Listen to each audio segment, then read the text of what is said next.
O, nasa na yung mga loyalistang bangag? Basahin nyo yan. Dismissal. Dong, ito ba? Taga-bukid, ito ba yung ibig mong sabihin? Ang galing-galing mo namang magtawag sa amin na bangag lutang. Hindi mo ba talaga naintindihan na kung ano yung dinismiss? This is the writ of amparo and habeas data filed by Karapatan. Where is that? Filed by Karapatan Rural Missionaries of the Philippines or RMP and Gabriela, na ito yung nananawagan ng reversal nung desisyon noon ng Court of Appeals sa mga writs of amparos and habeas data. Hindi inaprubahan ng Supreme Court and may finality na. Kasi itong mga appellant dito, ito yung nanghihingi noon na i-protect ang mga data, ang mga karapatan ng mga members nila. Kami pa ngayon yung jungag. Isip-isip din, taga-bukid pag may time. Huwag mong i-interpret ang batas according to your limited knowledge. Maaari ka namang magtanong muna kung ano yung naging final and executory bago mo kami tawagin nga ba. Kasi mababack to you, iho. Actually, nag-lipstick ako, pero kailangan ko ding mag-filter. Ayun eh. So, by the way, alam mo ba kung kailan ito na i-file? Baka gusto mong basahin on the lower portion. The petition for review on certiorari filed on June 28, 2019 at the Supreme Court, which raised issues on the CA decision.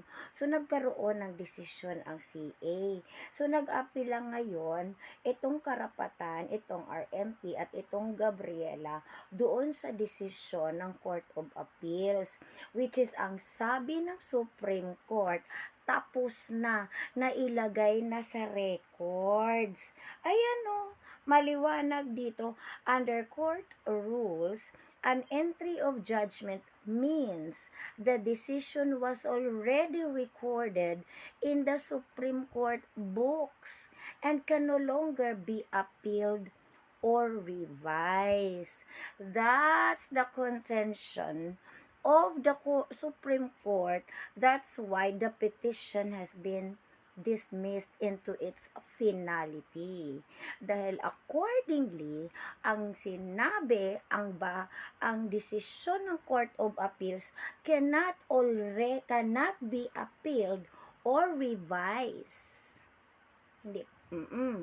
Kasi na-enter na siya sa Supreme Court recordings.